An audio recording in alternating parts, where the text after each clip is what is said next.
Alright, so I think it's time I made a new video out on prostatitis, my take on it, because most of my stuff's about lately anxiety and mental health, which it's all related, but anyway, I forget to talk about that stuff because I don't really have it. I do have it and I'll always have it, but it doesn't affect me. My symptoms are virtually zero. Most days I'm 95% better, and the only thing I have residual is, I wake up a couple times a night to urinate, which isn't that bad. But virtually zero pain. Actually, really, it is zero pain anymore.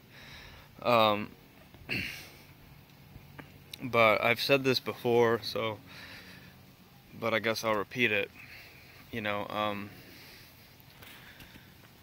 it's not bacterial prostatitis, if it's bacterial prostatitis, then it will get better with antibiotics. If it doesn't get better with antibiotics, and they deem you chronic, prostatitis or interstitial cystitis, there's a better chance you fall into the category I did, where it's a tension-based situation. And I just recommend reading the book by Dr. Wise called Headache in the Pelvis, because he explains it. He's a doctor. He explains it better than I can. It hurts me to hear people suffering so much, and then spending years in pain. But there are people with actual pathological, reasons and causes for these situations. Like you can have strictures in your urethra, things like that, and even like procedures that are supposed to help you, like getting catheters, and can actually cause worse damage. And it's unfortunate how ignorant our medical community is in regards to these conditions, because they often do more damage than they do good, and we're sort of the victims of that. We've seen that throughout history, right? And just as an example, and I'm not saying it's that bad, but it wasn't too long ago, even up into the 70s, but really back in the 50s, where people were actually shoving ice picks. Doctors were shoving ice picks in an outpatient procedure into here and here. They would go to the prefrontal cortex, hammering it in after shocking you to a comatose state, and then they would you'd go home, and that's what they thought would cure depression, anxiety, mood disorders, and oftentimes the people were calmer, but they were vegetables. It completely, it was terrible. But that happened to hundreds of thousands of people in the 50s and 60s, and every newspaper, every medical journal in the country adhered to it and praised it as this miracle that was gonna, attenuate the problems within the mental health institutions. And it wasn't until 1950 that something called, I think it's Thorazine, came out, the first antipsychotic, where all of a sudden all these psychiatric hospitals, people chained to walls, they virtually went up in smoke in a matter of a couple of years, because people went from not, being in touch with reality to being normal functioning people that could go back to their husbands and wives. And that was a medication. And this is an example of how medication, how beneficial it was. We're talking millions of people that were locked up.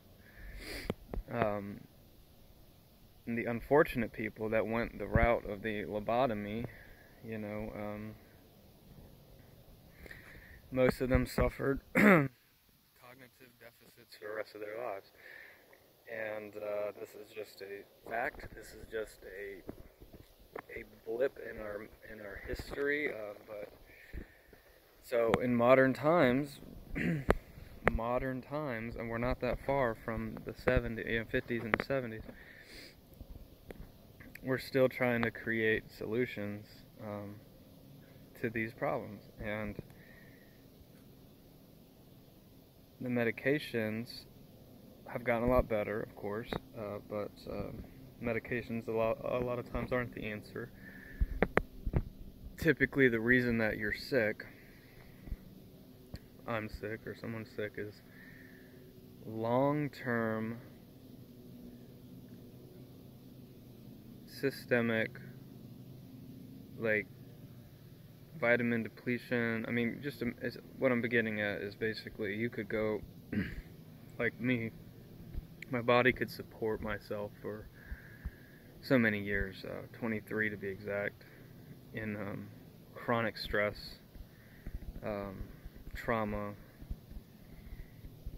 poor lifestyle, poor diet, poor sleep habits, partying through college and high school, working so many hours all the way from middle school, just constant go, and my body and my mind supported that.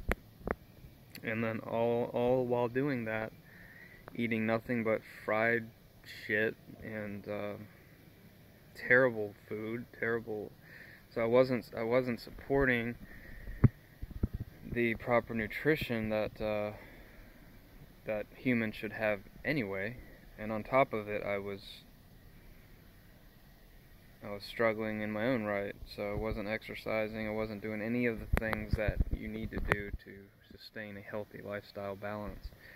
And it took 23 years in my case to finally manifest itself as a panic attack, and then subsequently into a disorder known as prostatitis, in which I saw about 9 different urologists, and some of the best in the country at the University of Virginia, and was told that I would never get better and that there was no cure. And this is just another one of those things where, they're giving us antibiotics which actually do more damage than good. I had my gallbladder removed, more damage than good. I didn't do anything. I've had friends that have had probed and prodded with things that have caused scar tissue in the urethra.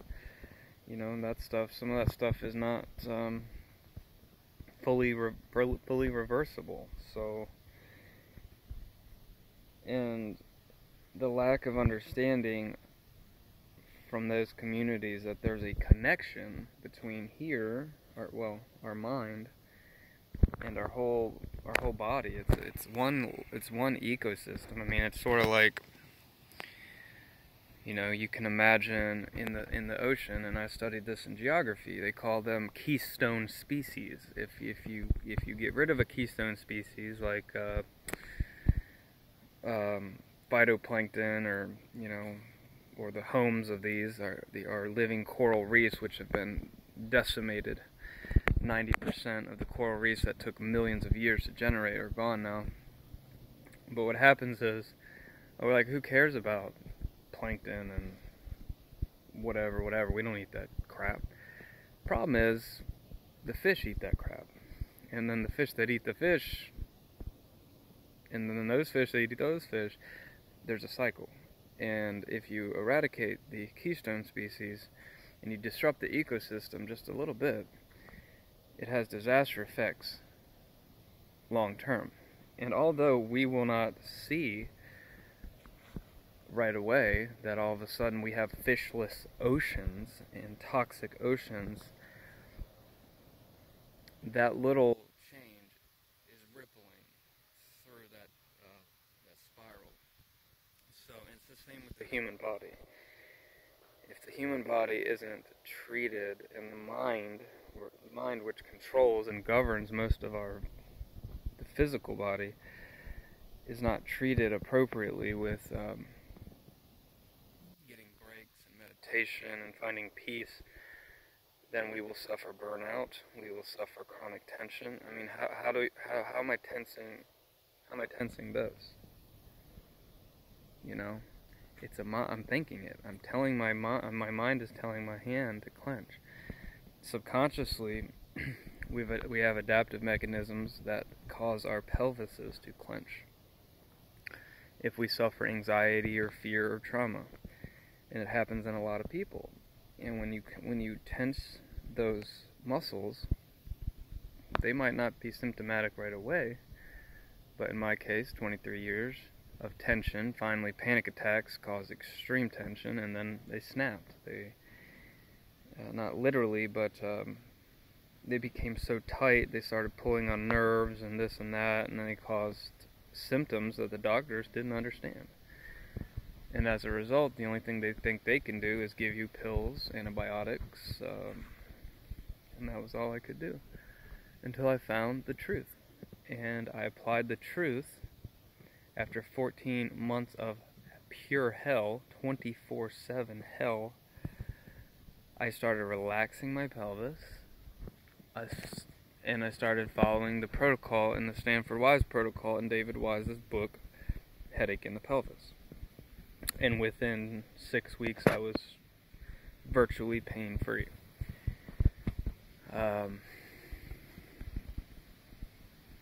And that's the problem. We have to go back to the basics: sleep, food, spiritual, exercise, sunlight, avoiding all the bad stuff, and that could be too much negative stimulation in your brain. A lot of people's OCD thoughts could be attributed to watching too many negative things, and what goes in a man's mind, in a man's eyes, will come out of a man's heart. So surrounding yourself with positive people, positive things is a big thing, but just knowing that you can get better and that there's hope is huge. But I just wanted to explain that for a majority of people diagnosed with prostatitis that has become chronic, and they've ruled out everything else. Excuse me. Oh my gosh,